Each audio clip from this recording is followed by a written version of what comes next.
So welcome back to my channel दोस्तों। फिर से एक आज जो भारतीय संविधान का फर्स्ट पार्ट हो गया था।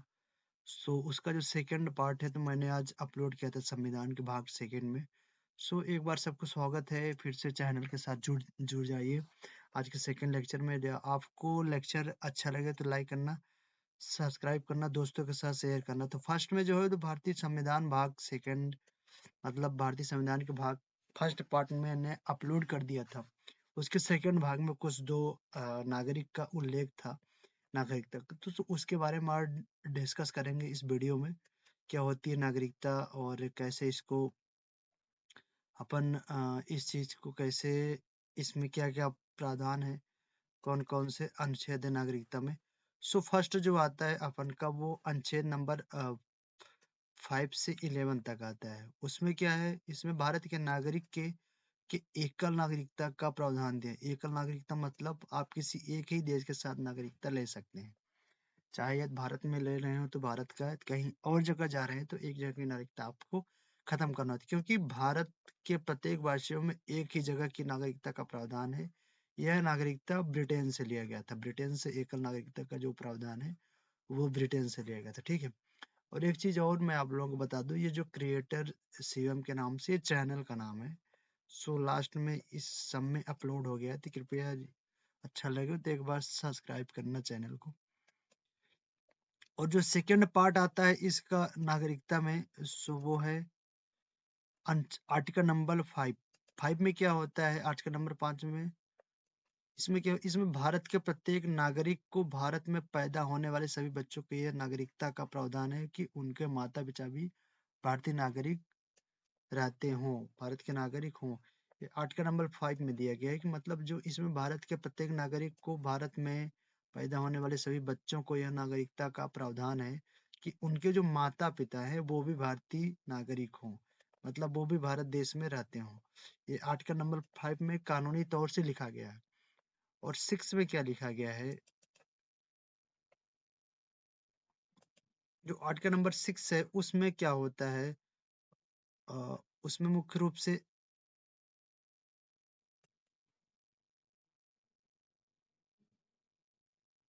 हम्म, आर्टिकल नंबर 6 में क्या है, पाकिस्तान से आए हुए लोगों का प्रावधान दिया है। मतलब जो शरणार्थी होते हैं, जो पाकिस्तान से आए हैं, तो उनमें भारत का मूल निवास के लिए उनको हम क्या करते हैं, प्रावधान देते हैं कि आप भारत देश में रह सकते हो। ये आर्टिकल नंबर 6 में है नागरिकता में।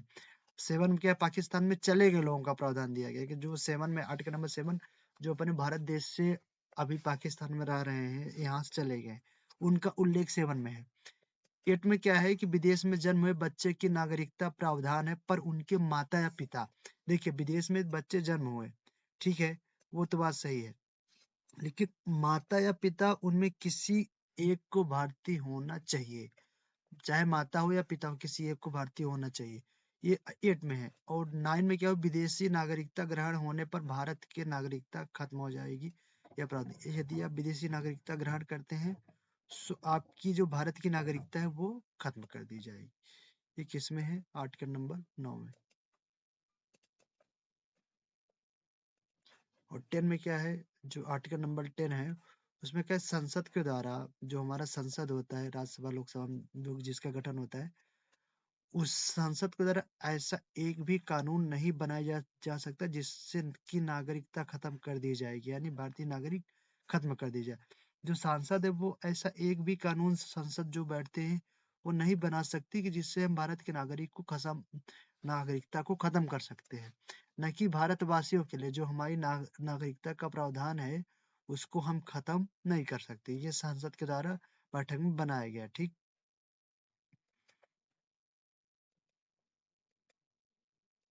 और नेक्स्ट में 11 में क्या है, आर्टिकल नंबर 11 में क्या है कि भारत नागरिकता का प्रावधान संसद, नागरिकता का प्रावधान संसद के पास से है कि नागरिकता को खत्म या शुरू कर दे। 10 में तो है कि वो नागरिकता को खत्म नहीं कर सकती, लेकिन 11 में ये भी दिया गया है कि उसको आप खत्म या शुरू करना है तो कर सकते हैं, लेकिन पूरी तरह से नहीं।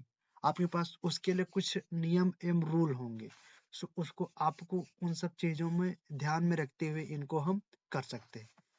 जो नागरिकता संबंधी अधिनियम है वो आया था, उसमें 3 प्रकार का, इसमें हिंदू विवाह अधिनियम, फजल अली और काका कालेकर आयोग, ये 3 अधिनियम बने थे। कब? 1955 में, नागरिकता संबंधी अधिनियम।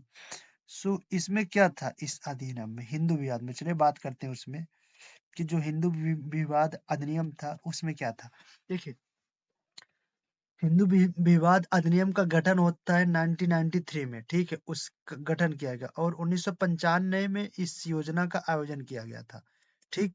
समान जाति के युवती से शादी करने पर 2 लाख रुपए की अनुदान राशि दी जाएगी, है ना। ये हिंदू विवाह योजना के अंतर्गत लाया गया था इस योजना में। लेकिन इसमें जो समान जाति है ये प्रावधान नहीं है। इसमें है कि यदि आप अपने ही कास्ट से शादी न करके किसी और अदर कास्ट के साथ शादी करते हैं तो आपको 2 लाख रुपए की सरकार के द्वारा अनुदान प्रदान की जाएगी, ठीक। अब फजल अली आयोग में क्या होता है?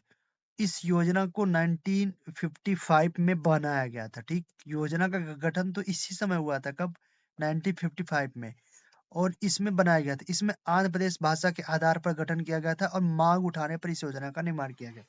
जो भाषा के आधार पर आंध्र प्रदेश राज्य का गठन हुआ था, तो उसी को मांग उठाने के लिए फजल अली आयोग का स्टेब्लिश किया गया था, उसको स्थापित किया गया। ये भाषा के आधार पर बनने वाला पहला राज्य आंध्र प्रदेश था। तो इसी को मांग को उठाने के लिए 1955 में फजल अली आयोग के द्वारा इस योजना का फॉर्मेशन किया गया, ठीक। अब इसके बाद क्या होता है? इसके बाद जो होता है काका कालेकर समिति या आयोग, इसको समिति में, इस आयोग का गठन दिसंबर 1953 में किया गया। इस आयोग में पिछड़ा वर्गों के लिए निर्माण किया गया था, जिसमें पिछड़ा वर्ग आयोग का गठन किया गया था, जिसमें पिछड़ा वर्ग के वर्गों को प्राथमिकता दी गई थी। सीधी सी बात है, काका कालेकर जो आयोग का गठन किया गया था, जो पिछड़े वर्ग थे, अनुसूचित जनजाति, जिनमें ज्यादा ध्यान नहीं दिया जाता था, उन सब चीजों को 1953 में गठित किया गया और उन चीजों को आगे लाने के लिए, प्राथमिकता देने के लिए काका कालेकर आयोग का गठन किया गया, ठीक। 1953 में गठन किया गया था और 1955 में इसे लागू किया गया था। कब? 1955 में इसका फॉर्मेशन किया गया था, ठीक है। 1995 में, सॉरी 1955 में। नेक्स्ट जो है नागरिकता। नागरिकता होता क्या है? इसके 5 प्रकार से प्राप्त कर सकते हैं, ठीक। नंबर 1, आपके पास माता पिता दोनों भारतीय होना चाहिए, सही है। आप जन्म से भारतीय हो, सही है। वंश से हो, सही है। पंजीकरण आपका भारतीय नागरिक से जुड़े हो, ये भी सही है। वर्षों तक निवास होना चाहिए, मतलब 10 वर्ष का प्लस आपके पास, 10 वर्ष से ऊपर का आपके पास निवास होना अनिवार्य रहेगा। नागरिकता ग्रहण करने का उद्देश्य अपने भारत देश के कानून में दिया गया। प्राक्तिकरण क्या होता है? माता पिता दोनों विदेशी होना चाहिए, प्राक्तिकरण, ठीक है। आपके 10 वर्ष तक भारत में रहना होगा, ठीक।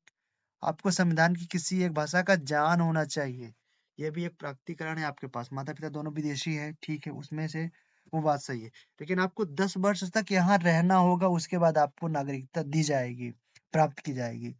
और आपके संविधान में, जो हमारे संविधान में भाषाएं हैं, 22 भाषाओं का जिक्र किया गया है, उनमें से आपके पास एक भाषा का नॉलेज होना चाहिए, कोई एक, वो इसमें दिया गया है, ठीक। और क्या है? त्यागना, आप अपने इच्छा से त्याग कर सकते हैं, ठीक, स्वैच्छिक त्याग कर सकते हैं।